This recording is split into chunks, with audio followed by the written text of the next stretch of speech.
အားလုံးပဲမင်္ဂလာပါ The Digestive Football ရဲ့ Facebook နဲ့ YouTube Channel ကနေပြန်လည်ကြိုဆိုလိုက်ပါတယ်ဒီနေ့ကျွန်တော်တို့ဒီတစ်ပတ်ပွဲစဉ်23အပြီးမှာကန်ကဲတဲ့ပွဲတွေကအကောင်းဆုံးဂိုးတွေကိုပြန်ပြီးတော့ထုတ်နှုတ်ပြီးပြန်ပြီးခံစားကြမှာပေါ့နော်ကဲအဲ့တော့စလိုက်မယ်ဆိုတော့ကျွန်တော်တို့ဒီတစ်ပတ်ကန်ကဲတဲ့ပွဲတွေကကျွန်တော်ဂိုးအနေနဲ့ကတော့ကျွန်တော်6ဂိုးရွေးထားရပါတော့အကောင်းဆုံးဂိုးအရန်ကို performance ဖြစ်တဲ့ဂိုးအကောင်းဆုံးဂိုး6ဂိုးရွေးထားရပေါ့အဲ့တော့နံပါတ်6နေရာတော့ကျွန်တော်ဒီ Western နဲ့ Sunderland နဲ့ကန်ခဲ့တဲ့ပွဲရပါတော့Western ဘက်ကနေပြီးတော့တွင်းခဲ့တဲ့တတိယမြောက်ဂိုးဗျာ43မိနစ်မှာတွင်းသွားတာမတီးရဖာနန်ဒက်ရဲ့ဂိုးစီးထိတ်ကနေပြီးတော့ဖြတ်ကန်သွားတာပေါ့နော်ဒီတောင်ထဲကိုကွက်တီပဲဝင်မလည်းမတက်နိုင်ဘူးပုတ်တော့ပုတ်တယ်ဒါပေမဲ့ဝင်သွားတယ်ပေါ့နော်မတီးရဖာနန်ဒက်ရဲ့ဂိုးရန်လာပြန်ကြည့်လိုက်ပါတဲ့ highlight တွေထဲမှာလည်းတင်ထားပါတော့ Western နဲ့ Sunderland ပွဲရန်ကိုလှတဲ့ဂိုးပေါ့နော်အဲ့တော့နံပါတ်5နေရာဂိုးကတော့ကျွန်တော်ဒီဖူလန်နဲ့ Brighton ရဲ့ပွဲရပါတော့ဖူလန်နဲ့ Brighton ရဲ့ပွဲမှာဒီနောက်ဆုံးမိနစ်ချိန်မိုမိနစ်90ပြီးတော့ချိန်မိုထပ်ပေးတဲ့အချိန်မှာနောက်ဆုံးမိနစ်90နဲ့မှ2မိနစ်မှာတွင်းသွားတဲ့ဖူလန်ကဒီ Harry Wilson ရဲ့ဂိုးပေါ့နော်လုံးဝ free kick ကနေဗျာ free kick တော်တော်ကိုဝေးတဲ့ free kick ကနေပြီးတောင်ထဲကိုကန်သွင်းသွားတာတော်တော်ကိုလှတာအဲဂိုးဆိုတော်ကိုလာတာပေါ့နော်ကိုသမားလည်းမတတ်နိုင်ဘူးဒါသူတို့နောက်ဆုံးဂိုးသွင်းပြီးတော့အောင်ပွဲခံသွားတယ်ပေါ့တော်လာဒီနံပါတ်4နေရာဂိုးကတော့ကျွန်တော်ဘေဂိုးရွေးရမလဲဆိုတော့အဲဂိုးကလီဗာပူးပွဲကဂိုးဆိုရင်ပူကောင်းတယ်လီဗာပူးပွဲမှာမိနစ်80မှာဒိုမနစ်ဆိုကိုစလိုင်းကန်သွားတဲ့ဂိုးပေါ့နော်အဲဒီမှာ free kick ရတဲ့ free kick ကို free kick ရတော့ဘယ်လိုလုံးဆိုတော့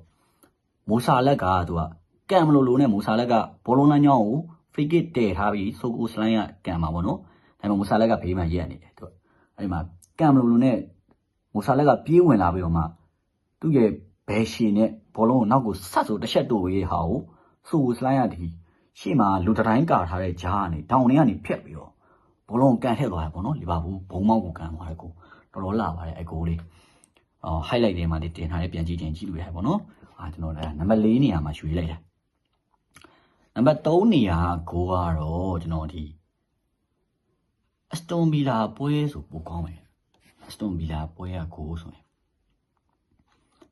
အေဗီလာနဲ့ဒီဟိုဟာနဲ့နယူကာဆယ်နဲ့ပွဲကဂိုးပေါ့နော်အေဗီလာနဲ့နယူကာဆယ်နဲ့ပွဲကဒီပထမဂိုး19မိနစ်မှာတွင်းလိုက်တဲ့အီမီလီယာနိုဘွန်ဒီယာရဲ့ဂိုးပေါ့နော်တော်ကောင်းနေဗျာအဲဂိုးလေသူကဒီ UK Teleman တို့ပေးတဲ့ဟာကို UK Teleman နဲ့ဒီဂိုးရဲ့ပေါက်ရဲ့ရှေ့နားလေးမှာသူတို့ဆွဲနေတဲ့အချိန်မှာ UK Teleman လှည့်ပြီးတော့မှတစ်ချက်တို့ဝေးလိုက်တဲ့ဟာကို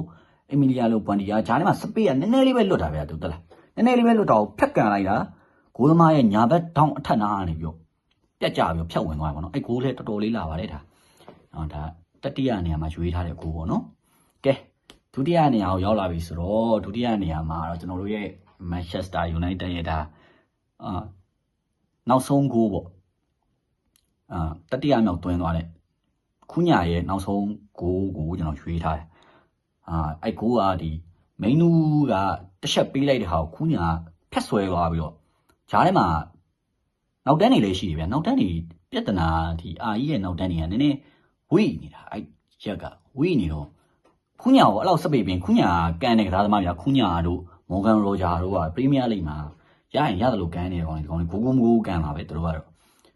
အဲ့ဒါကြီးကိုခုညာကိုအဲ့လောက်ကြီးစပိတ်ပေးတဲ့ခါကျခုညာဟိုးတောင်ထဲကိုရာယာရဲ့တောင်ထဲကိုဖြတ်ကန်သွားရာယာလည်းဘာမှမတတ်နိုင်ဘူးဒါတော်ကိုလှပါတယ်အကိုလေးအဲ့ဒါဂိုးသွင်းပြီးတော့အောင်ပွဲခံအကတွေဖိုင်တော့အောင်ပွဲခံသွားရပါတော့ကျွန်တော်အဲ့ဂိုးလေးကိုရွေးထား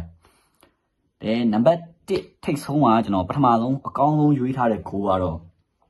ဒီအာဆင်နယ်နဲ့ဟိုဟာနဲ့Manchester United နဲ့ပွဲရပဲပေါ့နော်ခုညာ89ညမှာတွင်းတာဗျာအဲ့မဲ့ဒီမိနစ်90မှာတွင်းသွားတဲ့ Patrick Dogu ရဲ့ဂိုးကိုကျွန်တော်ကနံပါတ်1အကောင်းဆုံးအဖြစ်ရွေးထားဒီတစ်ပတ်ရဲ့အကောင်းဆုံးဂိုးပေါ့နော်ဒါရွေးထားတယ်အဲ့ဒါအဲ့ဂိုးကဘယ်လိုလုံးဆိုတော့ဗျ Bruno နဲ့ Patrick Dogu နဲ့အဲ့ဒီမှာဒီကွင်းလေရဲ့နည်းနည်းကြော်လေးလောက်မှာပဲသူက Patrick Dogu ကတို့ပြီးတယ် Bruno ကတစ်ချက်ပြန်တို့တယ် Patrick Dogu ကတစ်ခါတို့တယ် Bruno ကအဲ့မဲ့ခနာကိုလှည့်ပြီးတော့မှ flip ပြီးတော့နောက်ပေါက်လေးနဲ့ပေါ့နော်ဖတ်ဆိုရှာပေးလိုက်တာ လေပေါ်ရဲနော်မြောက်ပြီးချပေးလိုက်တဲ့ဟာကိုဘောလုံးကကြပြီးတစ်ချက်ပြန်အတန်မှဒီဒိုကူကသူကလက်နဲ့ထိန်းတယ်လို့ပေါ့တကယ်တော့လက်နဲ့ထိန်းတော့ဗျာသူလက်ကိုနောက်ကိုရုပ်လိုက်တယ်ဗျာဒီမှာသူက natural position ဆိုပြီးပြောတာပေါ့ဒီလက်ကိုနောက်ကိုရုပ်လိုက်တယ်လက်နဲ့ထိန်းပြီးတော့မှကန်တယ်လို့ဖြစ်တာဒါပေမဲ့သူလက်ကိုရုပ်ပြီးတော့မှခဏကိုလေးနဲ့တစ်ချက်တိုက်ပြီးတော့နောက်တန်း2ယောက်လည်းရှိတယ်ဗျအဲ့ထက်မှာနောက်တန်း2ယောက်ကြားထဲကနေပြီးတော့ဂိုးသမားရဲ့နောက်တစ်ခါပြန်ကန်အောင်ဒီဂိုးမျိုးကမကိုးနိုင်ဘူးပေါ့နော်ရာယာလည်းဘာမှမတတ်နိုင်ဘူးမြေတော်မကြောက်ဘူးလေပေါ်မှာဖြတ်ပြီးတော့ဘန်းဆိုပြီးကန်ထဲသွားဂိုးသမားတောင်းတယ်ရာယာလည်းတောင်းတယ်ရာယာလည်းဘာမှမတတ်နိုင်ထပ်ဘားတန်းကိုထိပြီးတော့မှဒီ inside ပေါ့အထဲတောင်းအထဲတိုင်တောင်းထပ်ဘားတန်းအထဲတိုင်တောင်းကိုထိပြီးတော့မှဘောလုံးကစိုက်ကြပြီးတော့ကိုးသွားပြီပေါ့နော်ဒါပထရစ်ဒိုကူရဲ့ကိုတော်တော်ကိုလာပါဒါမျိုးကိုကနောက်တစ်ချိန်ပြန်ကြည့်ရဖို့ဆိုရင်တော့မဖြစ်နိုင်ဘူးဗျာဒါကာဒဘေးလိုပါတော့သွင်းနေတဲ့ပုံစံတွေပေါ့နော်တော်တော်ကိုလာရဲ့ကိုပါကျွန်တော်ဒါကျွန်တော်ရဲ့ဒီတစ်ပတ်ရဲ့အကြိုက်ဆုံးကိုဖြစ်တာကျွန်တော်ရွေးထားတယ်ပေါ့နော်ကဲအားလုံးကျေးဇူးတင်ပါတယ်ကျွန်တော်ရဲ့ channel လေးကို like and subscribe လေးနဲ့လည်းအားပေးလို့ရပါတယ်အခုလိုနောက်တစ်ပတ်ပေါ့နော်ဒီလိုကျွန်တော်အကောင်းဆုံးကိုလေးတွေကိုပြန်ပြီးတော့တင်ပေးမယ်ပေါ့နော်ကဲအခုလိုအားပေးတဲ့ပရိသတ်တွေအားလုံးလည်းကျေးဇူးတင်ပါတယ်